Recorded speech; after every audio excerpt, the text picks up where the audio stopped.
My name is Stella Lockwood, and I'm 31 years old. 6 years ago, my sister stole the man I thought I was going to marry. And last month, she walked into our father's funeral holding his hand. She came up the chapel steps in sunglasses that cost more than my first car, looked me over from my shoes to my collar and said, "Some girls just finish first." I smirked.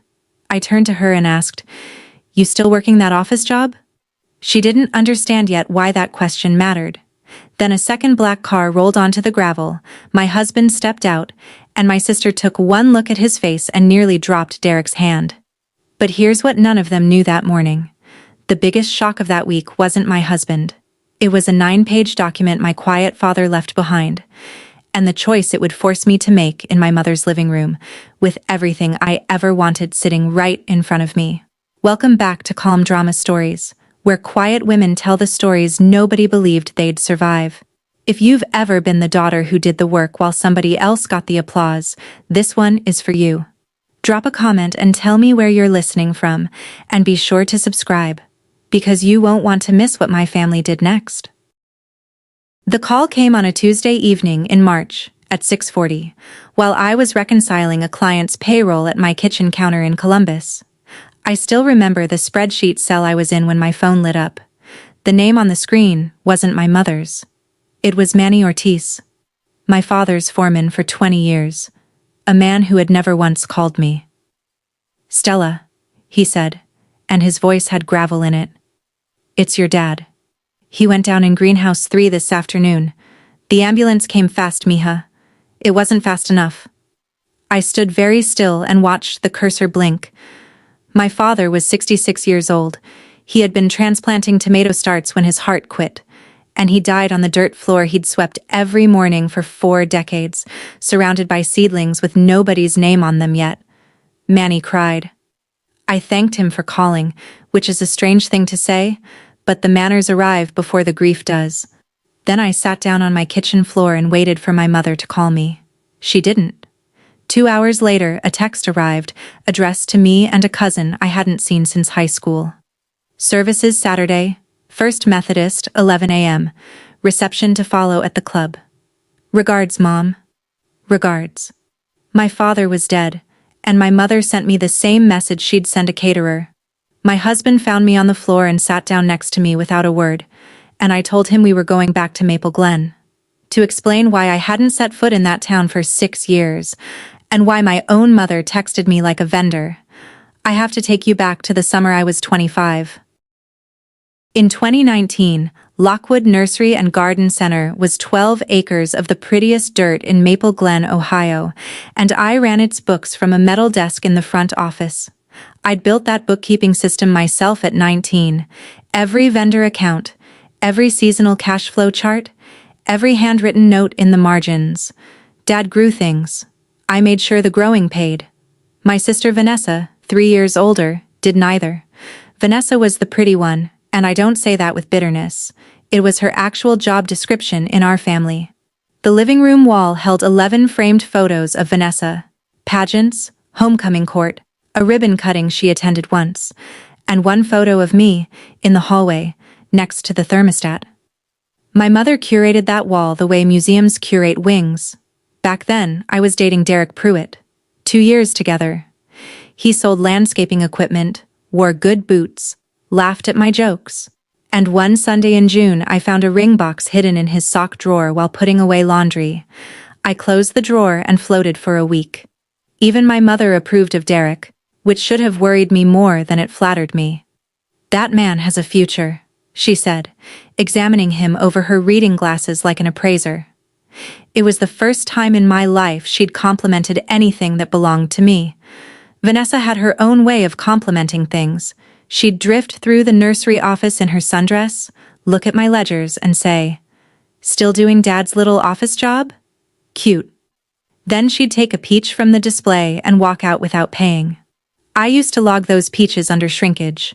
I want you to remember that phrase of hers, because 6 years later I'd hand it right back to her on the church steps. People ask how I didn't see it coming. I did see it coming.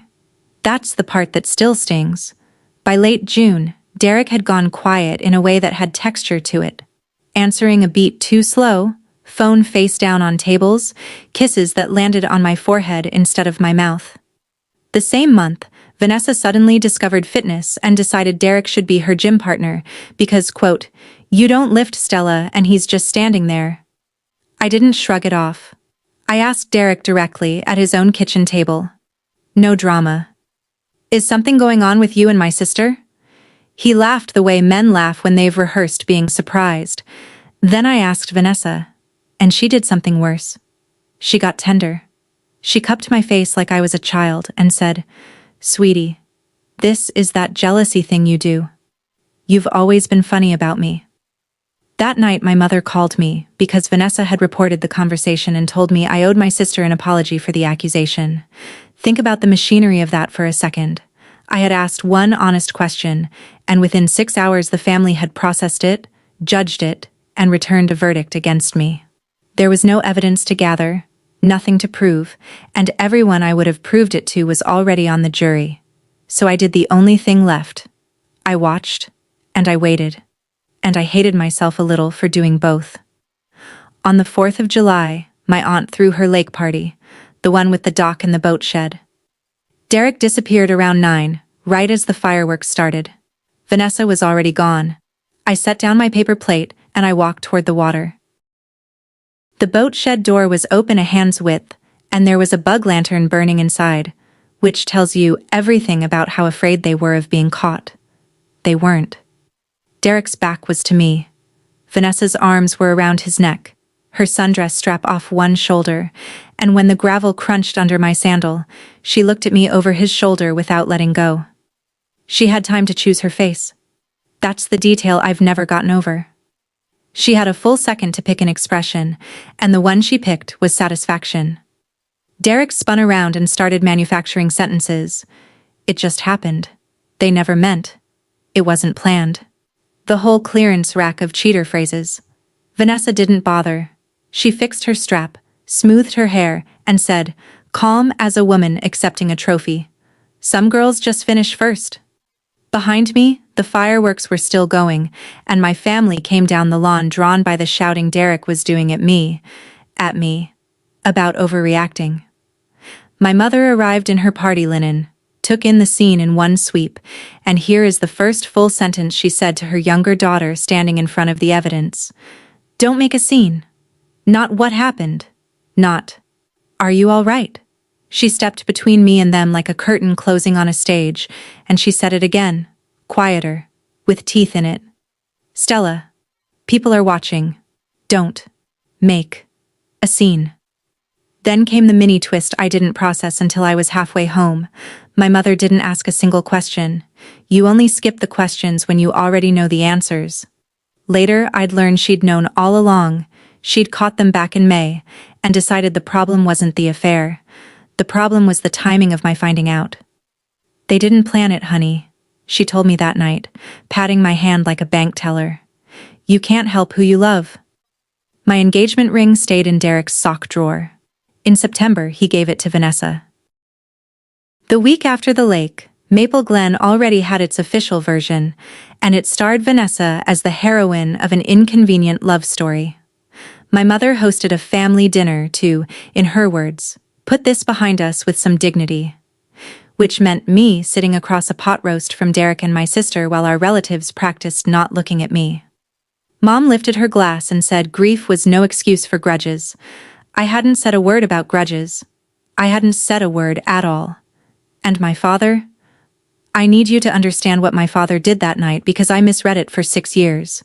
He sat at the head of the table, and he never once looked at Vanessa or Derek. He wrapped both hands around his coffee cup until his knuckles went white, and he stared at the middle of the table like a man doing long division in his head.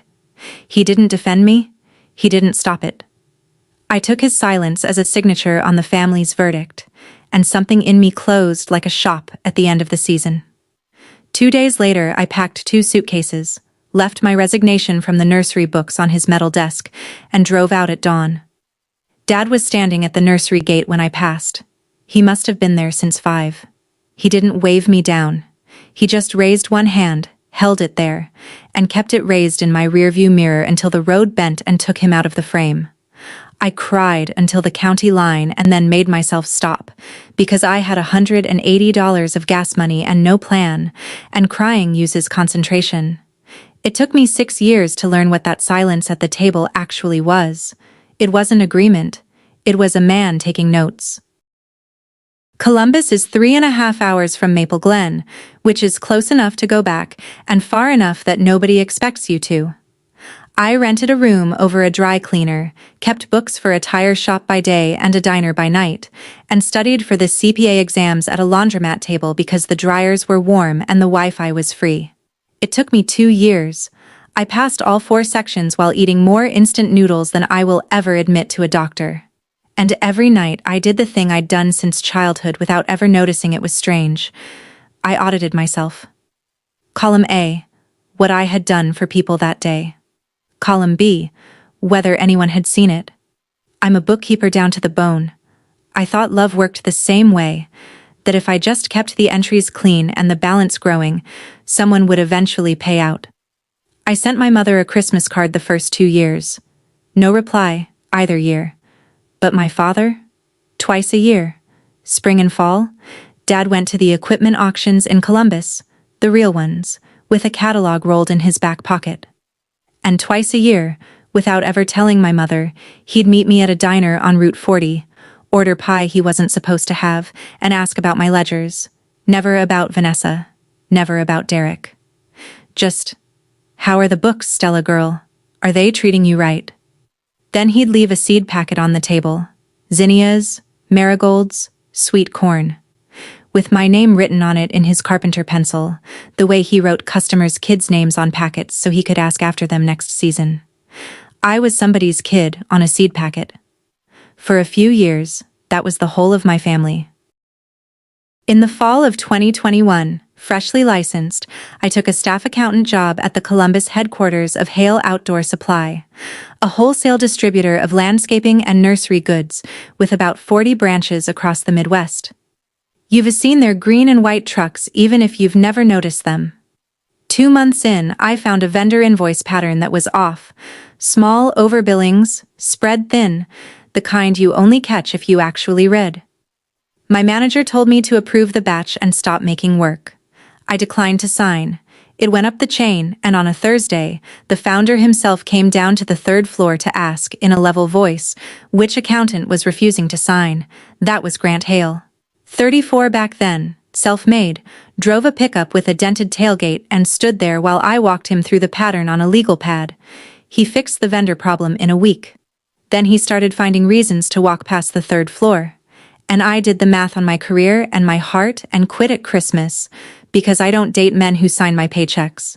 He called me 11 months later, the day the accounting firm I'd joined listed me on its website, and said, "You don't work for me anymore. Have dinner with me." We married in the fall of 2023, in his sister's backyard, 30 guests, folding chairs. My mother and Vanessa were not invited and would not have come. My father was.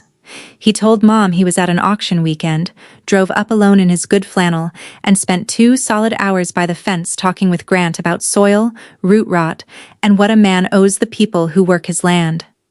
At the end of it, Dad shook his hand and said one thing I wasn't meant to hear. "The loud ones get the credit, son. Watch the quiet one." A year and a half later, Manny called me from Greenhouse 3, and the phone rang and rang in my kitchen, and the funeral was in 4 days. We drove into Maple Glen on Wednesday afternoon, and the town had not moved an inch in 6 years. Same banner over Main Street, same flag at the hardware store, same pothole by the dairy freeze that 3 mayors have promised to fix. Grant had business to close out, so the plan was simple. I'd go ahead, he'd follow Saturday morning for the service. I turned in at the nursery first before my mother's house, and I'm glad I did, because what was waiting at that gate nearly broke me in the best way. The whole crew was standing along the fence line: Manny, the Alvarez brothers, old Pete from the tree lot, the 2 part-time high school kids. And when my car crunched up the drive, every one of them took off his hat. Nobody does that for a bookkeeper. They did it for Ray Lockwood's daughter. Manny hugged me like a bag of cement and walked me to Greenhouse 3, where a tray of tomato starts still sat half-transplanted on the bench, exactly where Dad's hands had left them. Somebody had watered the tray. Nobody had moved it. "We didn't know if we should finish it," Manny said, and I said, "Leave it. I'll do it." And we both pretended that was a normal sentence. I carried my suitcase up to the little loft room over the front office, my old room, the one I'd lived in my last 2 summers home, and stopped dead at the metal desk. My ledger system was still running the place. 6 years, and Dad had never switched software, never hired it out. My handwriting was still in the margins, and next to it, in carpenter pencil, his. He'd been keeping my books the whole time I was gone. I drove the 10 minutes to my mother's house that evening, and she opened the door already mid-performance.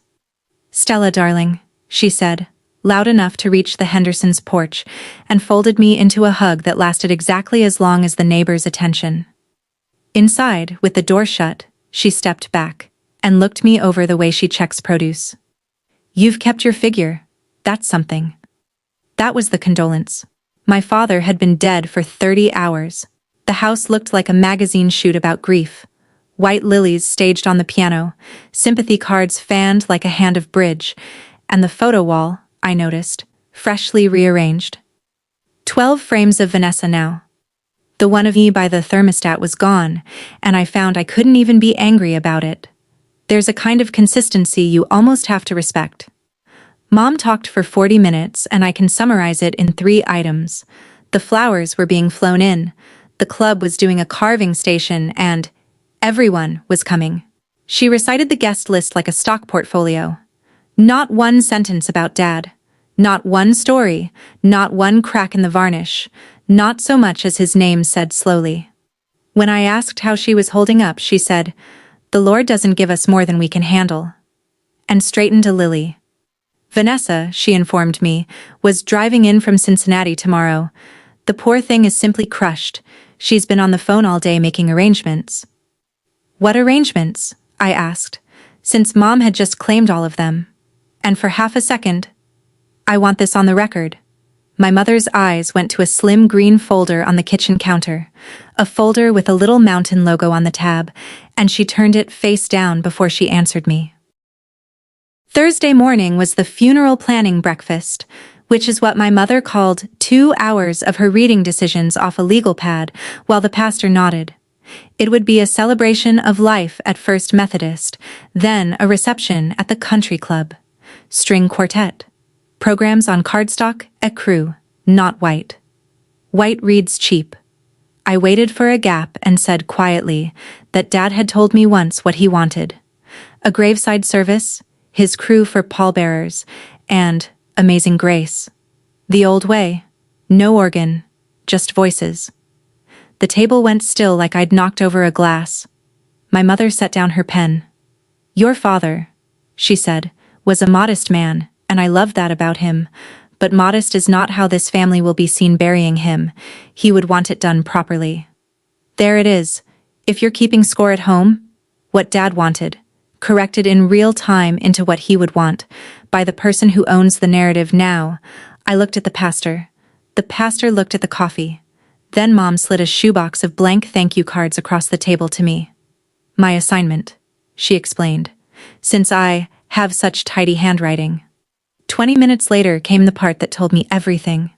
She caught my arm in the hallway, dropped the hostess voice, and asked if I'd take a look at your father's accounts, sweetheart. The bank is being impossible, and you're good with all that. 6 years of silence, and the first thing my family asked of me was free bookkeeping. I said I'd look.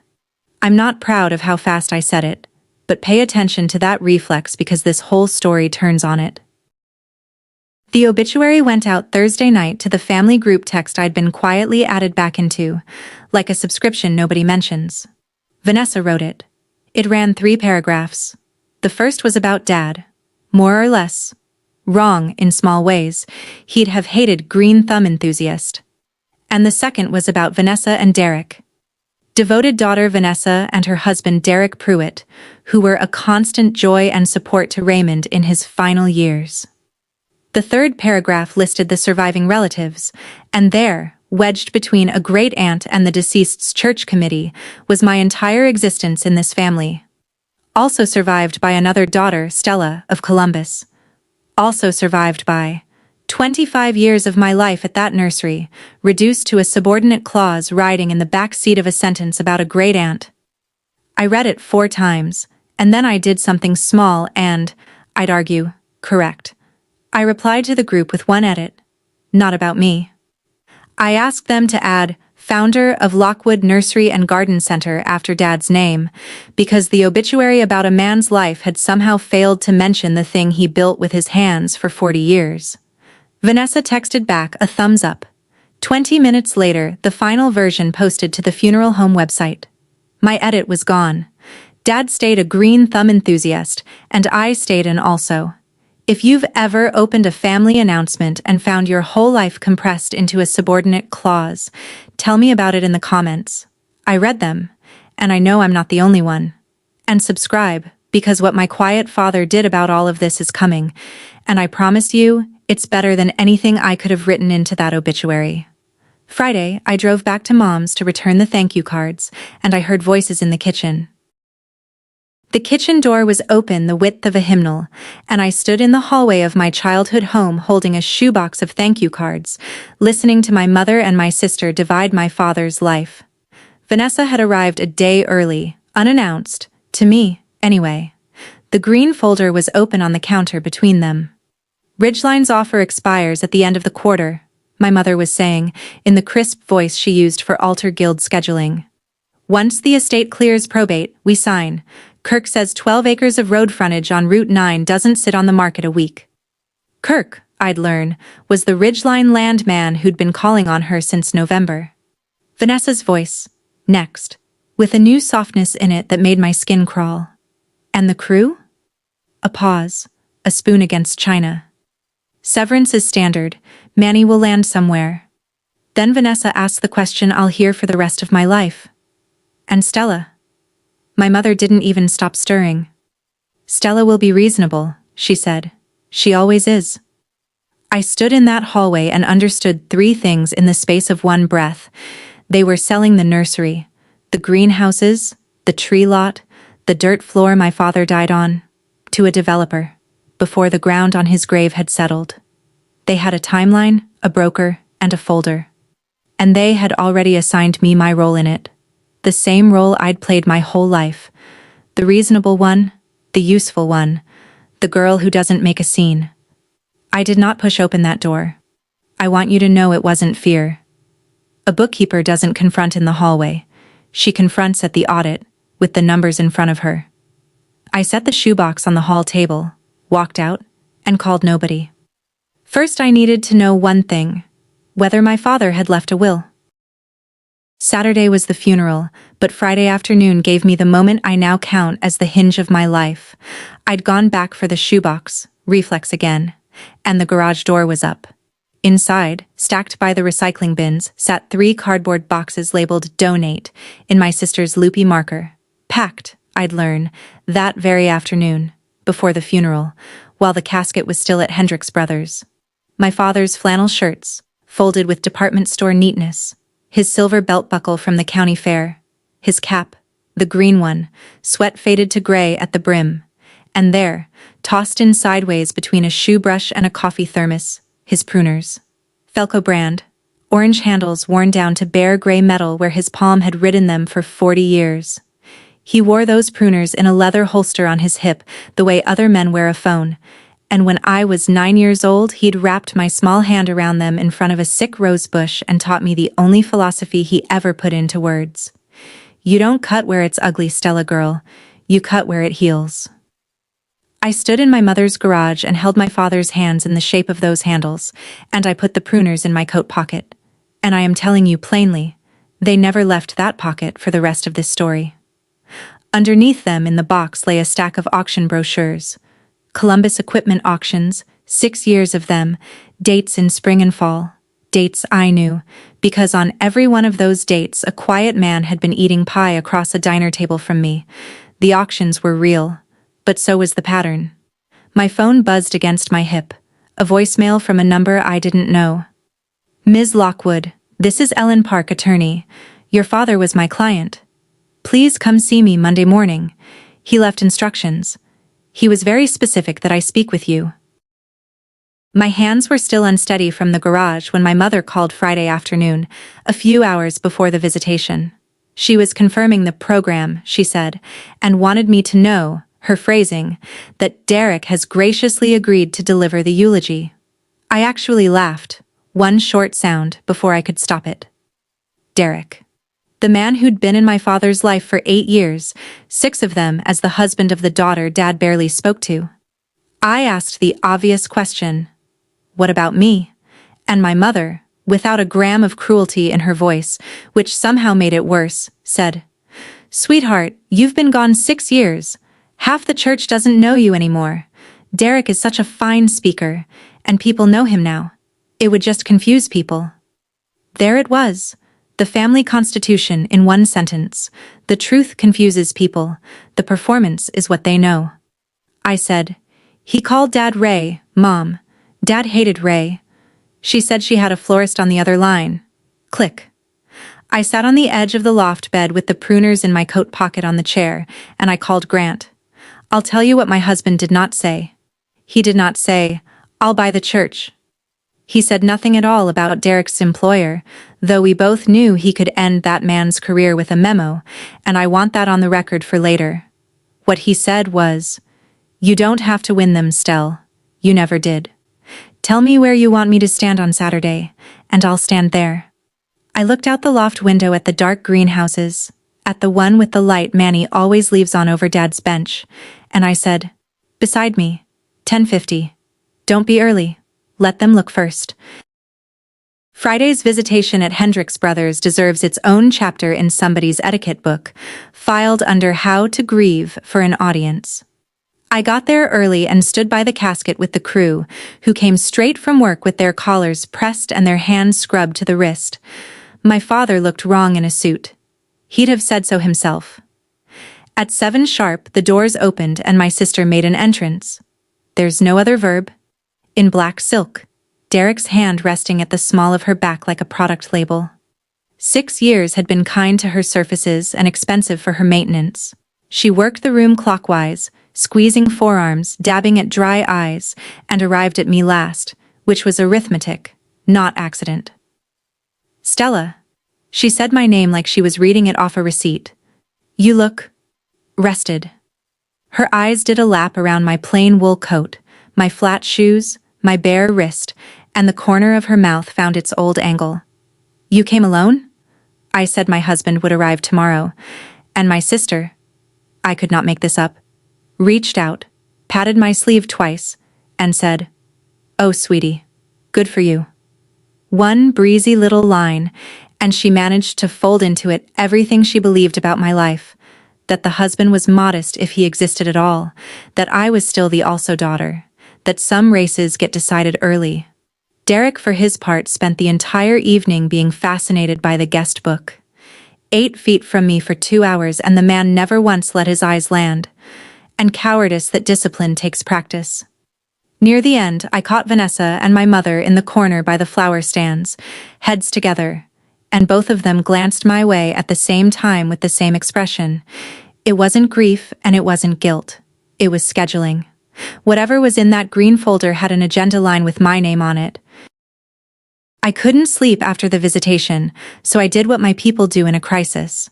I went downstairs and opened the books. Manny was still there, sitting in the dark office with a cold coffee, and he told me 2 things. Embarrassed, like they were his fault. The crew's final paycheck of the month hadn't cleared. The bank had frozen the operating account the moment Mom reported the death. Standard procedure? Nobody's malice. But 11 families were short a week's wages the same morning they were being fitted as pallbearers for a man they loved. And Ridgeline hadn't waited for decency. There were fresh survey stakes with pink ribbon out along the back 40, planted Thursday, authorized by Mrs. Lockwood. I wrote Manny a personal check on the spot to cover the crew, and told him to say it came from petty cash, the first official lie of my administration, and the only one. Then I ran the numbers, my numbers, on my old system, and let me tell you what the ledger said, because everything my mother would claim in the coming week depended on nobody reading them. The nursery was not struggling. Margins were tight in February, they always are, but the year ran profitable. The equipment was paid off. Wholesale accounts were growing, including, I noticed with a strange jolt, a modest supply account with Hale Outdoor Supply that Dad had opened on his own in 2023 and never once mentioned at our lunches. Selling this place wasn't rescue, it was cash out.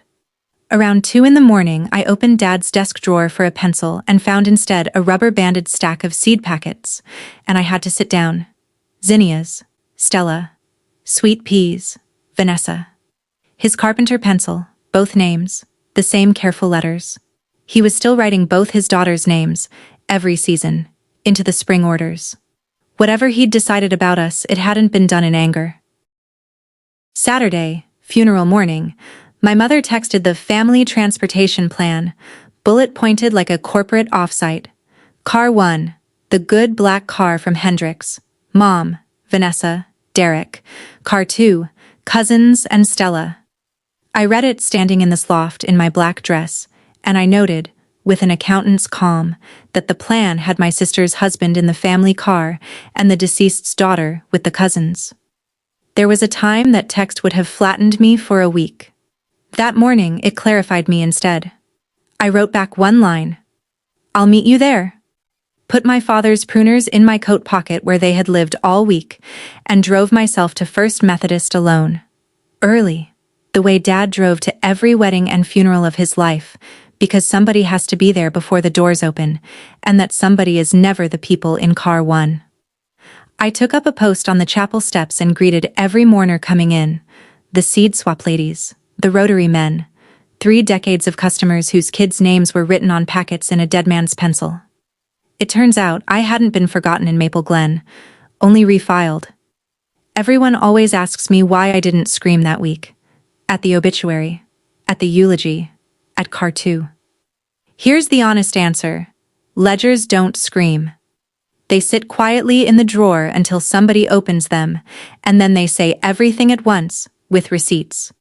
If you're still with me, do me one favor. Hit subscribe, because the drawer is about to open.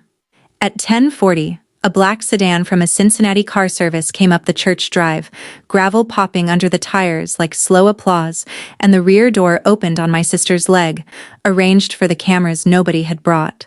And then Vanessa stepped out, took Derek's hand and started up the steps toward me.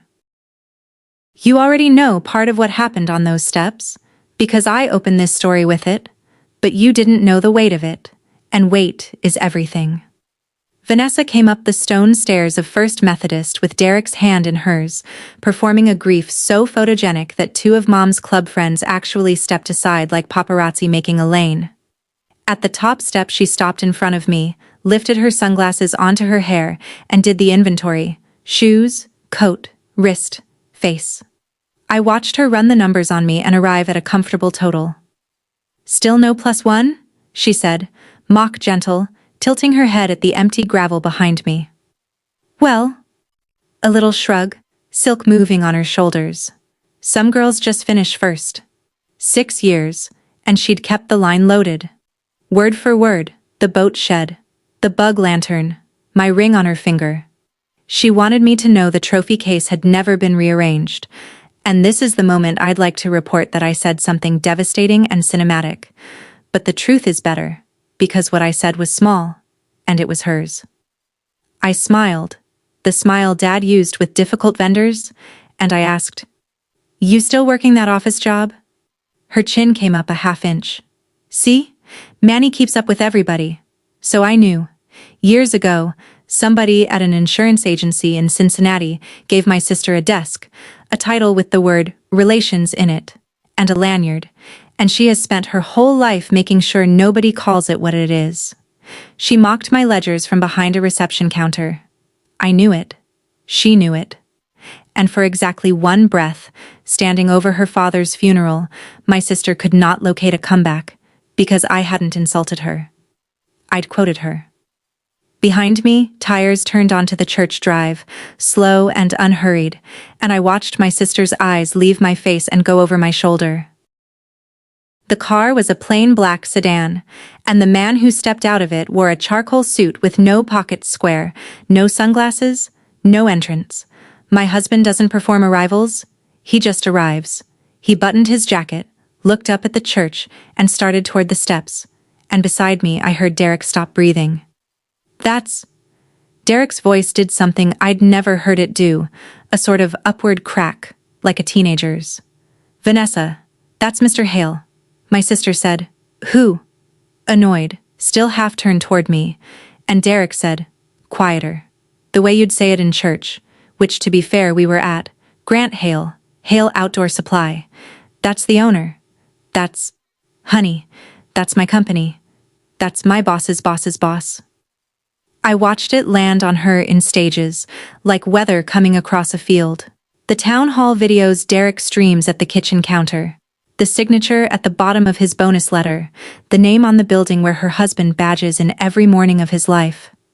And then the last stage, the one I confess I had imagined for 6 years.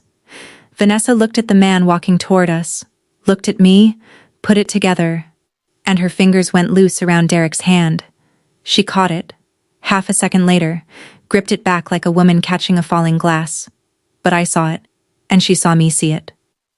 Grant reached the top step, nodded politely to them both, and shook Derek's hand. "Grant," he said. "Stella's husband. I'm sorry for your loss. Raymond Lockwood was one of the finest growers our company ever worked with." That's all he said. No flex, no smirk, nothing to quote. Then he put his hand on the small of my back and we walked into the church. And here's the strange part. The part I didn't expect after 6 years of imagining that exact moment. It tasted like nothing. Cold water. The race I'd been invited to win. At last. On the one morning I finally understood I'd never wanted to run it. What happened inside the church over the next 10 minutes would have been funny if it hadn't been about my father's casket. My mother, who on Thursday had assigned me to the cousin's car, materialized at my elbow with a voice full of warm butter. "Stella, darling, you and your husband will sit up front with me, of course. Family belongs in front." Of course. I watched her steer us up the aisle past her entire country club, one hand on my arm and the other very nearly waving, and I understood I was being displayed. The same wall, a different photo, a better frame. Grant got the full treatment during the prelude. Her hand on his sleeve. Had he tried the club's Sunday menu? Did he golf? She'd heard such things about his company from Derek, who was practically a son.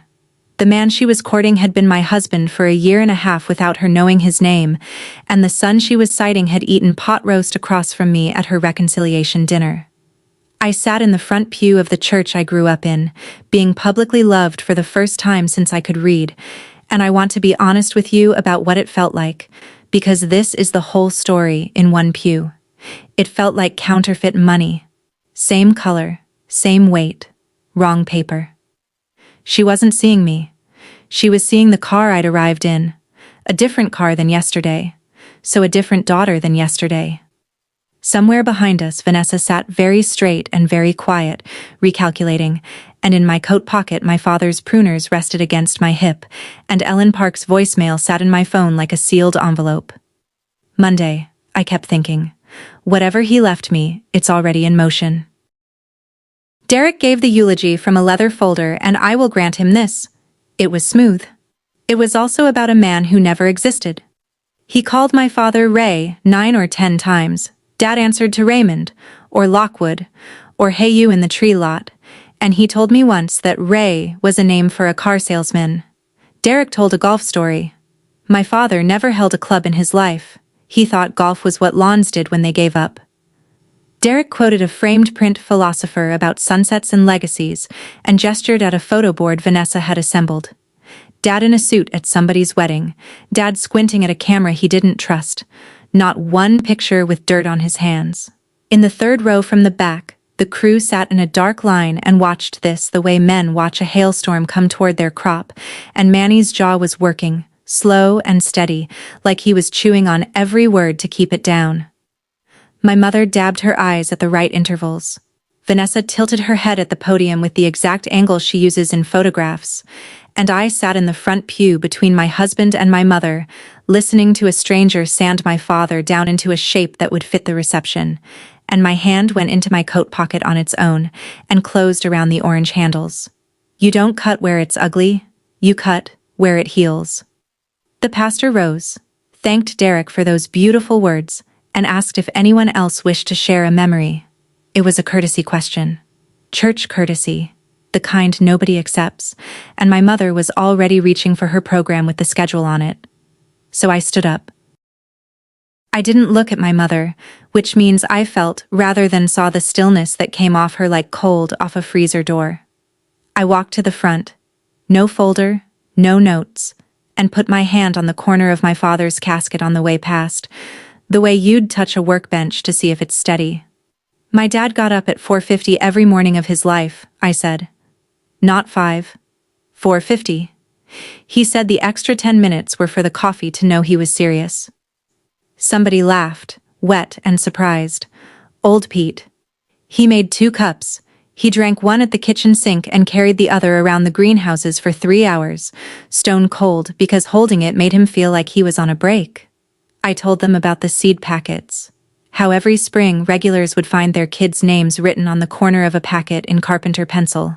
Because Dad couldn't remember a face to save his life, but never once forgot a child's name or what they'd planted.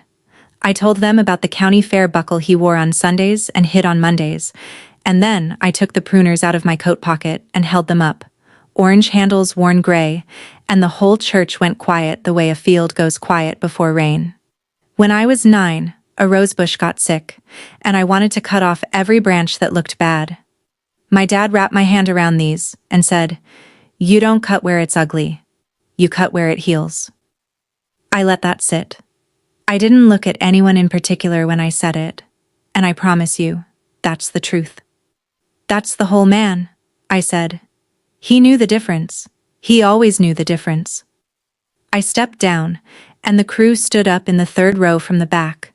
All 11 of them, unplanned, unrehearsed, and stayed standing until I reached my seat. At the cemetery, my mother's program listed a soloist and a rented canopy, but Manny had made a phone call during the drive, and when the hearse door opened, it was the crew who stepped forward in their pressed collars and lifted my father onto their shoulders. 11 men who'd earned their calluses in his dirt, carrying him the last 30 yards of his life. My mother opened her mouth and closed it, because even she could read that room. And when the pastor finished, Old Pete started Amazing Grace in a cracked baritone, no organ, just voices, exactly the way Dad had asked me for it once across a diner pie, and the seed swap ladies came in on the second line, and my mother stood under her rented canopy watching my father get the funeral he wanted, break out around her like weather she hadn't ordered.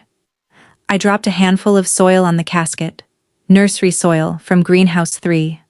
I'd filled my coat pocket that morning next to the pruners. As the crowd loosened, a woman in a gray suit made her way to me, mid-40s, sensible shoes, courtroom posture. "Ms. Lockwood?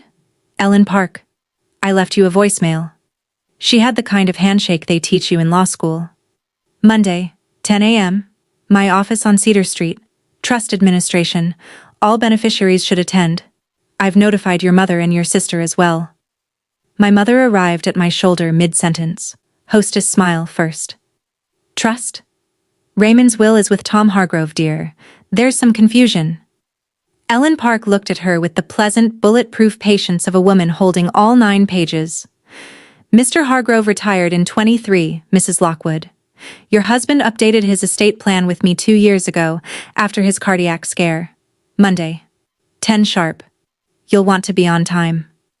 2 years ago, after the heart attack he'd hidden from me. My quiet father had done something. The reception at the country club was my mother's masterpiece. Carving station, string quartet, a slideshow in which I appeared twice, both times in a group. I stood at the edge of it holding a club soda and watched her work the room in her element. And the strange thing is, some soft animal part of me still registered it as beautiful. She was never more alive than when being observed. Around 8, she found me by the coat check, took my elbow with both hands, and turned the warmth all the way up. "Hasn't this been a lovely day, all things considered? Your little speech. People were very moved. You've always had a memory for details." A sip of her wine. Then, casually, the way you'd mention weather. "About Monday. Whatever this paperwork turns out to be, The important thing is that this family presents a united front. Decisions like these should be made together. The Ridgeline people, by the way. Lovely, lovely people. Kirk's grandmother was a Maple Glen Buchanan. You'll see. She squeezed my elbow on "you'll see" twice, like tapping a rhythm into me. The same 2 taps she'd used my whole childhood to mean we've agreed, haven't we? And it occurred to me, standing there in the smell of carved roast and lily arrangements, that my mother was not worried about Monday at all. It had not entered her mind that the paperwork could run against her, because paper, in her experience, obeys whoever the room believes. "I'll be there at 10, I said, and that was all I said. None of us, not even me, was ready for what 9 pages were about to do to this family. Ellen Park's office on Cedar Street had a conference table, a box of tissues nobody touched, and 9 pages that rearranged my family in about 20 minutes. My mother arrived in her navy suit with Vanessa and Derek flanking her like counsel. Grant waited in the outer room. This wasn't his table. Ellen read without theater, which made it land harder. The Raymond Lockwood Revocable Living Trust, executed March of 2023. Item: the house on Birchwood Lane. My mother to have full use of it for the rest of her life, taxes and upkeep paid by the trust, plus a monthly income for life. Raymond was clear, Ellen said, glancing up, that Mrs. Lockwood was never to worry about money.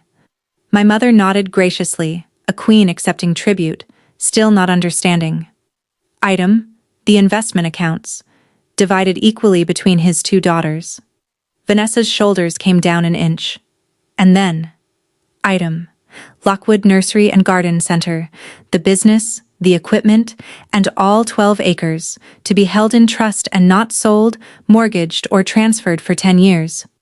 And sole authority over its operation vested in the successor trustee. Ellen set down the page. Raymond named his daughter Stella. The room did 3 different things at once. Derek looked at the table. My mother's chin rotated toward me slowly, like a security camera. And Vanessa said, "That's a mistake." In the bright, certain voice of a woman correcting a waiter. "Daddy would never. Stella hasn't even lived here for 6 years." Ellen opened a folder and slid a single sheet across the table. Not to Vanessa, to me. He anticipated the question. He asked me to read this sentence aloud if anyone objected. She didn't pick it up. She knew it cold. "The garden goes to the one who waters it." Quiet. The specific quiet of a room where someone has just been seen from beyond the grave. He'd known. The lunches, the pie, the seed packets. The 2 hours at my wedding fence. My silent father had spent 6 years conducting his own audit, and this was the reconciliation. My mother stood, smoothed her skirt, and said, in a voice I'd never heard from her, flat as new asphalt, "Stella, a word. Tonight. My house, 7 o'clock. Family only." She got the last word out without irony, which took skill. Vanessa caught me in the parking lot before I reached my car, heels striking the asphalt like a nail gun, composure gone. And I mean gone, mascara adjacent gone, the first unphotogenic thing I'd seen her do in 6 years. "You did this." Her finger came up. "You and your boss husband. What did you 2 promise him at that little wedding, huh? You worked on a sick old man behind our backs." I said nothing, which has always been the most expensive thing you can hand my sister. She escalated. "We'll contest it. We will absolutely contest it." Ellen Park, crossing to her own car with her briefcase, slowed just enough to be helpful. "You're welcome to, Mrs. Pruitt. The trust contains a no-contest clause. An unsuccessful challenge forfeits your inheritance. And litigation runs, 40 to 80,000. She got in and drove off, leaving that number on the pavement. And I watched a strange thing move across my sister's face. Not anger. Arithmetic. The panic-flavored kind. 2 beats too long, a tongue against the teeth, a glance at Derek that he did not return.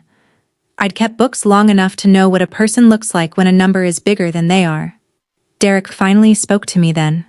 The man I once thought I'd marry. His career's ultimate signature having shaken his hand at a funeral 2 days earlier. "Congratulations, I guess," he said. Flat. Beaten. I looked at him. Really looked. For the first time since the boat shed. And felt the very last coin of that old account close out at zero. "It's a funeral, Derek," I said, and got in my car. "Here's what nobody tells you about inheriting responsibility. You're allowed to refuse it." Monday afternoon, back in Ellen's office alone, she laid it out for me like a good doctor. As named successor trustee, I could decline. A bank's trust department would step in, professionally, bloodlessly. The nursery would be managed by memo from a tower in Cleveland for 10 years, and I could drive back to Columbus tonight, to my clients and my quiet kitchen, and never again sit at a table where I had to watch my mother's eyes price me. "Take the night," Ellen advised. "Trusteeship of a family business, with these particular beneficiaries. Stella, it's a decade of being the person they blame." I walked to the window. Down the street you could just see the water tower with Maple Glen painted on it, and beyond it, out of sight, 12 acres where a tray of tomato starts still sat half-finished on a bench. Grant stood beside me and said the thing I'll thank him for until I die. Not advice. A boundary drawn around my own free will. Whatever you choose, choose it as you. Not as their bookkeeper. Not as his monument. You. And I thought, for 31 years I'd waited to be handed a role in this family, and here it was at last. And the whole trap of my life had been accepting roles, because being needed was the closest thing to being loved I could get on credit. Then I thought about 11 men holding my father on their shoulders, and a carpenter pencil spelling children's names. And I understood that this wasn't their bookkeeper's job. It was a garden, and it needed watering. "I don't need the night," I said, and signed all 4 flags before 5 o'clock. Driving back, my phone buzzed at a red light. "Mom. Dinner. 7. Just family." 31 years as her daughter, and it was the first time I'd ever seen the word family aimed at me like an invitation, or like bait. My mother's living room at 7 o'clock had been staged by a professional, and the professional was her. Low lamps, coffee in the wedding china.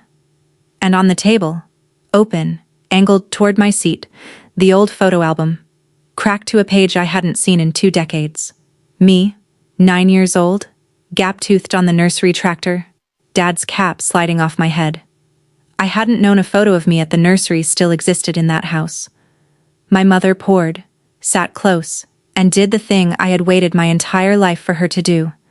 She apologized, or performed the shape of one, and God help me, the shape alone nearly worked. "I was hard on you, Stella. I see that now. A mother makes choices, and some of them." A pause. Eyes down, China rotated a quarter turn.